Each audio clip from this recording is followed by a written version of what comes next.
Hello YouTube family, कैसे हैं आप लोग। आई होप अच्छे होंगे। मैं अंकुश आज टर्मिनेटर फ्रेंचाइजी की 6th मूवी यानी डार्क फेट का हिंदी मूवी एक्सप्लेनेशन लेके आया हूं। तो मैं पहले ही अपने चैनल पे 1 से लेकर 5 पार्ट तक टर्मिनेटर के जो हैं वो एक्सप्लेन कर चुका हूं। तो आप इस वीडियो के बाद उसे भी जाके देख सकते हैं। तो बिना किसी देरी के लेट्स गो टू एक्सप्लेनेशन। तो इस मूवी की स्टार्टिंग होती है टर्मिनेटर 2 मूवी के बाद से, जहां हम देखते हैं कि 1998 में साइबरडाइन सिस्टम कॉर्पोरेशन को ख़त्म करने के बाद सारा और जॉन कॉर्नर एक लिविंगस्टन गौटामेला में अपनी लाइफ आराम से जी रहे होते हैं कि तभी वहां पे अचानक एक T-800 नाम का टर्मिनेटर आता है और जॉन कॉर्नर को मार देता है। फाइनली कोई टर्मिनेटर जॉन कॉर्नर को पास्ट में जाके मारता है इस मूवी में, और सारा वहाँ पे कुछ भी नहीं कर पाती है। अब मूवी की स्टार्टिंग होती है, सीन शिफ्ट होता है। मूवी की स्टार्टिंग होती है 2020 से यानी प्रेजेंट से। यहाँ हम देखते हैं कि मेक्सिको सिटी में डानी नाम की लड़की और उसका भाई और पिता, ये तीनों अपनी रोज़मर्रा की जो लाइफ होती है वो आराम से जी रहे होते हैं। वही रोज़ का काम काज खाना पीना आराम से जी रहे होते हैं कि तभी उसी शहर के अलग अलग जगह पर दो लोग टाइम ट्रेवल करके पास्ट में आते हैं, यानी फ्यूचर से प्रेजेंट में आते हैं। जिसमें से जो लड़का होता है वो बहुत ही ज़्यादा एडवांस टर्मिनेटर होता है जिसका नाम रेव 9 होता है, और जो लड़की होती है वो एक साइबॉग होती है। यानी साइबॉग का मतलब होता है आधा इंसान और आधा मशीन। अब रेव 9 सबसे पहले डैनी के घर जाता है, पर डैनी वहाँ नहीं मिलती है। तो डैनी के पिता से मिलने के बाद रेव 9 डैनी के पिता की नकल करता है, मतलब उन्हीं के जैसा बन जाता है। और रेव 9 जो होता है वो ऑटोमोबाइल असेंबली प्लानट में जाता है जहाँ पर डैनी और उसका भाई काम करते हैं। वहाँ पर डानी को ढूंढकर लगभग मारने ही वाला होता है रेव 9 की। वहीं पे जो है साइबॉग जो लड़की होती है, ग्रेस जिसका नाम होता है, वो आ जाती है और डैनी और उसके भाई को बचा के ले जाती है। जिसके बाद यहाँ पे एक चेस सीक्वेंस होता है जहाँ पे रेव 9 टर्मिनेटर दो अलग अलग बॉडीज में बढ़ जाता है। पहली जो उसकी बॉडी होती है वो साइबरनेटिक एंडोस्केलेटन बॉडी होती है, और दूसरी जो होती है वो shape shifting liquid metal body से बनी होती है। मतलब वो शेप जो है वो किसी भी तरीके का शेप बन सकता है। तो अब यहाँ पे जो डैनी के भाई को होती है वो रेव 9 मार देता है। डैनी के भाई को रेव 9 मार देता है और टर्मिनेटर के दोनों बॉडी रेस और डैनी को घेर लेते हैं, मतलब लगभग उसे मारने ही वाले होते हैं घेर के। कि तभी वहाँ पे गेस कीजिए कौन आता है। तभी वहाँ पे आती है सारा कॉर्नर, जो कि काफ़ी एजेड हो चुकी है, पर वो टर्मिनेटर से लड़ने में माहिर हो चुकी है। और वो यहाँ पे टर्मिनेटर की दोनों बॉडीज़ को मतलब लगभग हरा देती है, और डैनी और रेस को सारा उन दोनों टर्मिनेटर से बचा कर ले जाती है। जिसके बाद ये तीनों एक होटल में जाके छुपते हैं जहाँ पे रेस बताती है कि वो एक साइबॉग है जिसे 2042 से भेजा गया है प्रेजेंट में डानी को बचाने के लिए। जिसके बाद सारा बताती है कि वो उसे भी मारने के लिए एक टर्मिनेटर को भेजा गया था जब वो डानी की उम्र की थी, क्योंकि उसका बेटा आगे फ्यूचर में जाके रेजिस्टेंस का लीडर बनता, स्काईनेट के खिलाफ और मशीनों का खात्मा करता फ्यूचर में। तो इसी बात पर रेस कहती है कि फ्यूचर में स्काईनेट नाम की कोई मशीन नहीं है, स्काईनेट नाम की कोई चीज़ नहीं है। जिससे सारा समझ जाती है कि उसने 1997 में स्काईनेट प्रोग्रामिंग रोक दी थी, जिससे स्काईनेट वहीं पे ख़त्म हो गया था। तो इसीलिए वो फ्यूचर आया ही नहीं जिस फ्यूचर से टर्मिनेटर को भेजा गया था सारा को मारने के लिए। इसके बाद रेस बताती है कि अब फ्यूचर में यानी 2042 में लीजन नाम की एक एआई है जिसका नया एडवांस टर्मिनेटर है रेव 9, जो कि इंसानों को ख़त्म करना चाहता है और धरती पे जो है राज करना चाहता है, मशीनों का राज। तो वो आगे बताती है कि लीजन एआई को फ्यूचर में डैनी को ख़त्म करेगी। जो लीजन एआई है उसे जो डैनी है वही ख़त्म करेगी। इसलिए लीजन ने पास्ट में भेजा है रेव 9 को डानी को मारने के लिए, क्योंकि वो एक टर्मिनेटर है और डानी आगे चल के रेजिस्टेंस का लीडर बनेगी।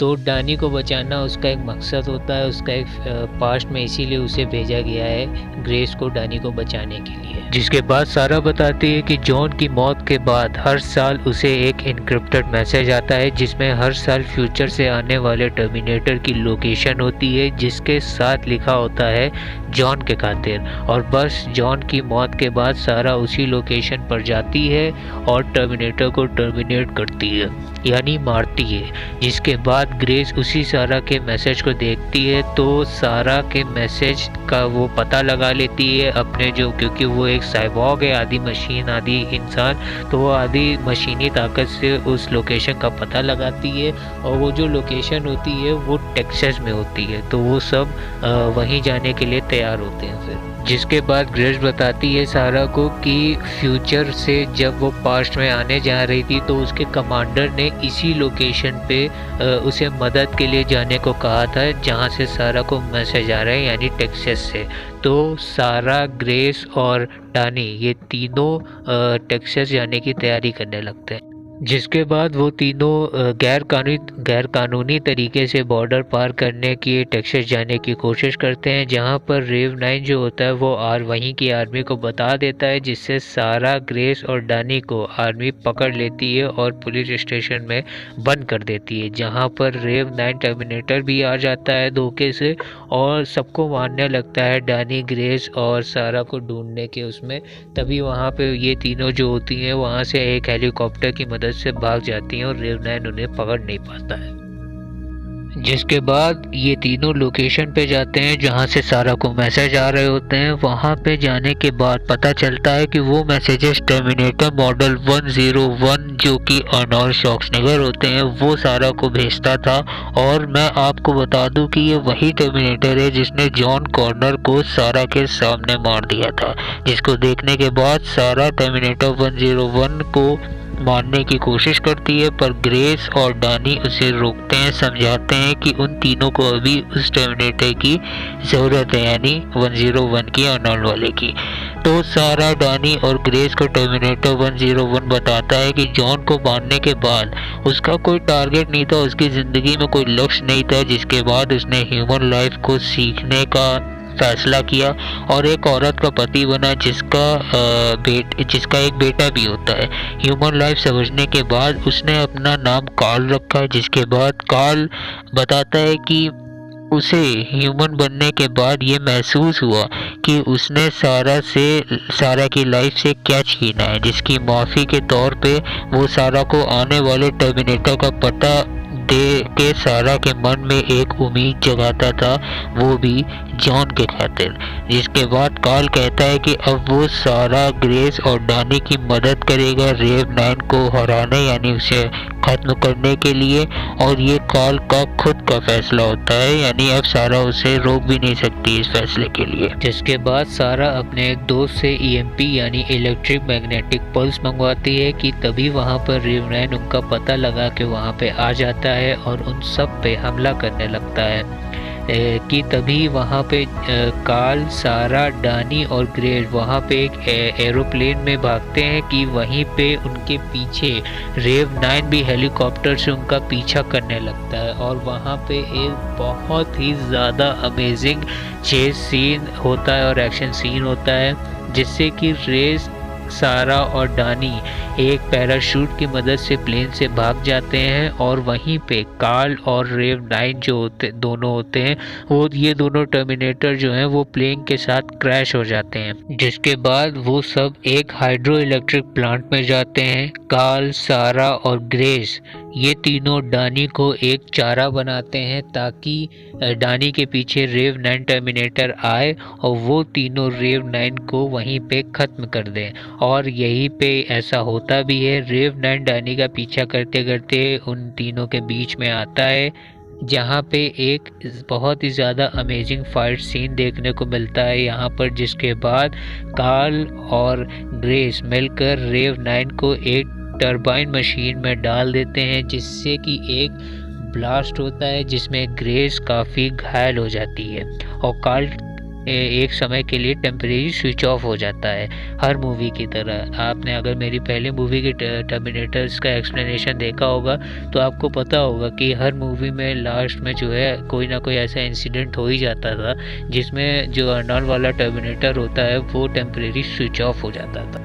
अब यहाँ पे इतने बड़े धमाके के बावजूद जो रेव 9 की दूसरी बॉडी होती है, एंडोस्केलेटन वाली बॉडी, वो सारा से लड़ती है और सारा को हरा देती है। इसी बीच ग्रेस डानी को अपना मेन पावर सोर्स निकालने को कहती है जिससे रेव 9 ख़त्म हो जाएगा, पर डानी मना करती है क्योंकि ग्रेस को मारे बगैर ग्रेस के मेन पावर सोर्स को नहीं निकाला जा सकता था। तब ग्रेस बताती है कि फ्यूचर में डानी ने ये सब जानती थी, इसीलिए फ्यूचर की डानी ने ग्रेस को भेजा है आज की डानी को बचाने के लिए। ग्रेस के फोर्स करने के बाद पावर सोर्स जो होता है ग्रेस का वो डानी निकाल लेती है जिससे ग्रेस वहीं पे ख़त्म हो जाती है, मर जाती है।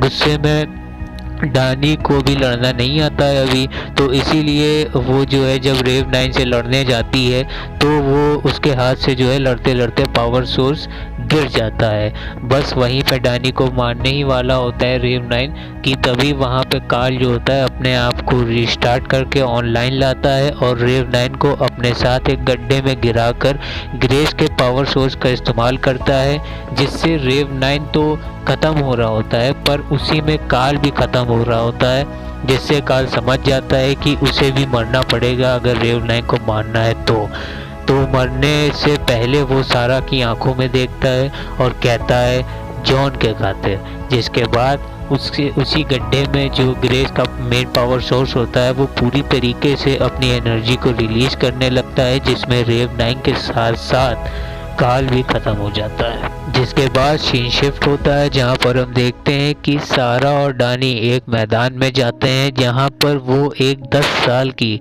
ग्रेस को देखते हैं जो कि अपने पेरेंट्स के साथ खेल रही होती है, और यही ग्रेस आगे चल के फ्यूचर से पास्ट में आती है डानी को बचाने।